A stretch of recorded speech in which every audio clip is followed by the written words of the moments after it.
యేసు ప్రభువారి శ్రేష్టమైన ఘనమైన నామంలో శుభములు తెలియజేస్తా ఉంటున్నాం. 3 సంవత్సరాల సంపూర్ణ బైబిల్ పర్యటనకి ఆహ్వానిస్తా ఉంటున్నాం. లేవి కాండము 21వ అధ్యాయం 22వ అధ్యాయం. ఈ 2 అధ్యాయాల్లో కూడా ఈ యాజకులు వాళ్ళు పాటించాల్సిన నియమాల గురించి ప్రభు చాలా స్పష్టంగా చెప్తా ఉంటున్నాడు. ప్రత్యేకంగా 21వ అధ్యాయంలో ప్రభు చెప్తా ఉంటున్న మాట, ఒక యాజకుడు ఎవరంటే వారి కొరకు ఆ మృతతుల్యమైన శరీరం దగ్గరికి వెళ్ళి తనను తాను అశుద్ధుడిగా చేసుకోవద్దు. ఇక్కడ ఒక శవం దగ్గరికి వెళ్తే ఒక వ్యక్తి పాపం చేసినట్టు కాదు, కానీ ఆ వ్యక్తి అశుద్ధుడు అవుతాడు. ఇక్కడ పాపానికి అశుద్ధతకి లేక అన్క్లీన్లీనెస్కి తేడా ఏంటంటే, ఆ పాపము అని అంటే ఆ వ్యక్తి దేవునికి విరోధంగా చేసింది. అయితే అశుద్ధమైనది లేకపోతే అశుద్ధుడయ్యాడు అని అంటే అదేదో దేవునికి విరోధంగా చేసిన పాపం కాదు, కానీ అది దేవుని యొక్క నియమాలు లేక మందిరపరమైన విషయాలు, వీటి దగ్గర నుంచి ఆ వ్యక్తి దూరముగా ఉండాలి అని మాత్రమే చూపిస్తూ ఉంది. కాబట్టి ఈ వ్యక్తి తన ఇమ్మీడియట్ బంధువులు అంటే తల్లి, తండ్రి, లేకపోతే తన యొక్క కుమారుడు, సహోదరుడు, పెళ్లి కాని సహోదరి, అట్టి వాళ్ళు చనిపోతేనే ఆయన ఆ శవము దగ్గరికి వెళ్ళొచ్చు.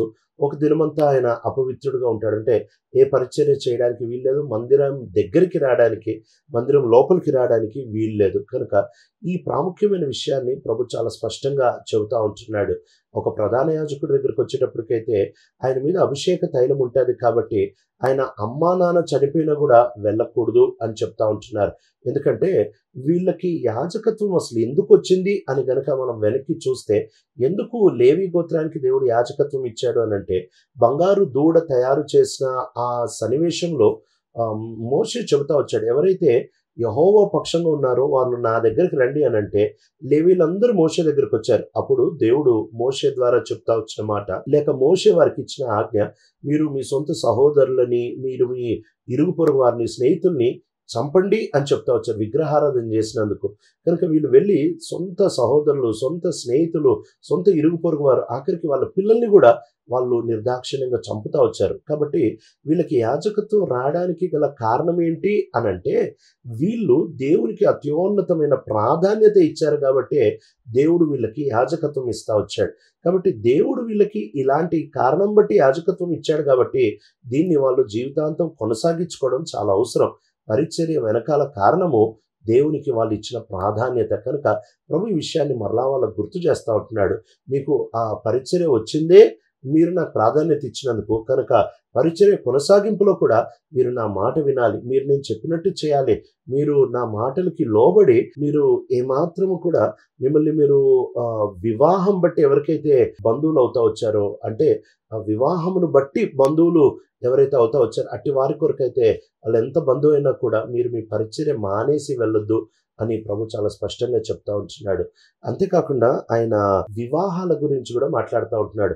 ఒక యాజకుడు ఎవరినైనా పెళ్లి చేసుకోవాలి అని అంటే ఆ స్త్రీకి ఉండవలసిన లక్షణాలు చెప్తా ఉంటున్నాడు. ఆమె విడాకులు తీసుకున్న స్త్రీ అయి ఉండకూడదు, ఆమె వ్యభిచారానికి అమ్ముడుబడిన స్త్రీ అయి ఉండకూడదు. ఎందుకంటే ఈ యాజకుడు ప్రభు కొరకు ప్రతిష్ఠితంగా ఉండేవాడు కనుక ఇలాంటి వ్యక్తి అలాంటి ఆమెని నైతికంగా చేసుకోకూడదు, అంతేకాదు సాక్షార్థమై కూడా చేసుకోకూడదు, చూసేవారికి అభ్యంతర కారణంగా ఉండకుండానట్లు చేసుకోకూడదు. ప్రాముఖ్యమైన ఇంకో కారణం కూడా చెప్తా ఉంటున్నాడు ఏంటంటే, మీరు నా మందిరములోని బలులు ఏవైతే అర్పిస్తారో ఆ అతి పరిశుద్ధమైన ఆ మాంసంను మీరు తినేవాళ్ళు గనక ఇది మీ ఇంట్లో వాళ్ళకు కూడా ఇస్తారు. మీ భార్యకి, మీ పిల్లలకి ఇదే మీ పోషణ కాబట్టి ఇంత పరిశుద్ధమైనవి ఇలాంటి వాళ్ళు పాలు పొందడానికి వీల్లేదు. కాబట్టి వివాహాల విషయంలో చాలా జాగ్రత్త అని చెప్తా ఉంటున్నాడు. అంటే ప్రాధాన్యత విషయం మాట్లాడుతున్నాడు, రెండోది వివాహాల విషయంలో కూడా మాట్లాడుతున్నాడు. కొత్త నిబంధన నియమం దగ్గరకు వచ్చేటప్పటికి కొత్త నిబంధన ఒక విశ్వాసిని వివాహం చేసుకోవాలి అని చెప్తా ఉంది. కనుక ఖచ్చితంగా ఒక విశ్వాసి తన జీవం అనే కృపావరాన్ని బయటతో పంచుకోవడానికి వీల్లేదు, అదొక విశ్వాసితోనే పంచుకోవాలి. ఒకవేళ వాళ్ళు వివాహం అయిన తర్వాత ఒక యేసు ప్రభువుని నమ్ముకుంటే అటు వారి గురించి కొత్త నిబంధన చెప్తున్నమాట, ఎదుటి వ్యక్తి ఒప్పుకుంటే సంసారంలో కొనసాగమని చెబుతా ఉంది. కాబట్టి ఇక్కడ మొట్టమొదటి ప్రాధాన్యతల గురించి మాట్లాడుతున్నాడు, రెండోది వివాహాల గురించి కూడా మాట్లాడుతున్నాడు. ప్రధాన యాజకుడి దగ్గరకు వచ్చేటప్పటికి ఆయన ఎవరి కోసం కూడా మందిరాన్ని వదిలిపెట్టి పోకూడదు, ఆయన మీద అభిషేక తైలం ఉంటా వచ్చింది కాబట్టి. అంటే ఆయన ఇశ్రాయేలీయులందరి యాజకులకి పైనుంటున్న వాడు గనుక చాలా బాధ్యతతో ఆయన జీవించాలి. ఆయన చేసే పరిచర్య ఇంకెవ్వరూ చేయలేరు కాబట్టి మరణం కొరకై ఆ పరిచర్యని వదులుకొని ప్రజలని ఇబ్బందిలో పారేయకూడదు అని ప్రభు చాలా స్పష్టంగా చెప్తున్నాడు. అంతేకాకుండా వాళ్ళు ప్రభుకి అర్పించే అర్పణ కావచ్చు, లేక ఈ లేవీలు అర్పించే వాళ్ళు కావచ్చు, ఈ రెండు కూడా ఏ లోపం లేనిదై ఉండాలి. అర్పించే అర్పణ కూడా లోపం లేనిదే పశువు అయి ఉండాలి. అంతేకాదు అర్పించే యాజకుడు కూడా భౌతికమైన ఏ లోపము లేని యాజకుడై ఉండాలి. అట్టివాడు మాత్రమే ఈ మందసం దగ్గరకు వచ్చి పరిచర్య చేయగలడు. కొత్త నిబంధన దగ్గరకు వచ్చి మనం ఈ 4 విషయాల్ని చూసినట్లయితే ప్రభుకి అత్యున్నతమైన ప్రాధాన్యత. అందుకనే యేసు ప్రభు వారు చెప్తున్నారు, ఒకడు తన సొంత ప్రాణాన్ని నాకంటే ఎక్కువగా ప్రేమిస్తే అతను నాకు యోగ్యుడు కాదు. అమ్మ నన్ను, నాన్న నన్ను, అందరికంటే ఎక్కువ నన్ను ప్రేమించాలి అని ప్రభు చెప్తా ఉంటున్నాడు. అంటే ఒక మాటలో వాళ్ళని ద్వేషించమని చెప్పట్లేదు, కానీ పోలిస్తే ప్రభుని ఎక్కువగా ప్రేమించే ఆ విషయం గురించి ఆయన ప్రస్తావిస్తూ ఉంటున్నాడు.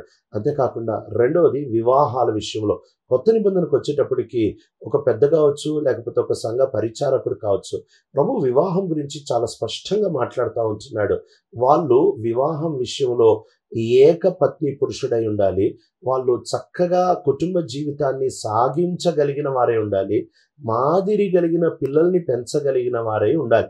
కనుక ఈ కుటుంబ జీవితం అనేది పరిచర్యకి చాలా కీలకమైంది అని కొత్త నిబంధన పరిభాషలో కూడా మనం చూడొచ్చు. అంతేకాకుండా వీళ్ళు ఏ అవ్యయ లోపం లేకుండా ఉండాలి. పాత నిబంధనలు అయితే, కొత్త నిబంధనలు అయితే మనం యేసు క్రీస్తు ప్రభువారి నీతి, ఆయన మనకు అనుగ్రహించిన నీతిని ఆధారం చేసుకుని నిలబడుతున్నాం తప్ప ఇక వేరే విధానంలో ఆయన ముందు నిలబడడానికే లేదు. ఆయన అనుగ్రహించిన ఆ నిర్దోషమైన స్థాయిలోనే మనం నిలబడి దేవునికి పరిచర్య చేసేవారిగా ఉంటాం. అంతేకాకుండా ఆయన అర్పణలు అర్పించినప్పుడు కూడా పరిశుద్ధమైనవి వాళ్ళు భోజనం చేయాలి అని ప్రభు వారికి అద్భుతమైన సదుపాయాన్ని ప్రభు వారికి ఇస్తూ ఉంటున్నాడు. వాళ్ళకి ఆస్తులు దేవుడు ఇవ్వలేదు. అంటే ప్రతి గోత్రానికి ఒక భూభాగాన్ని ఇచ్చినట్టు వీళ్ళకి ఇవ్వలేదు. వీళ్ళు ఇశ్రాయేల్ మధ్య అంతా చెదరగొట్టబడిన వారిగా ఉంటారు. అక్కడక్కడ వీళ్ళకి కొన్ని పట్టణాలు ఇచ్చారు.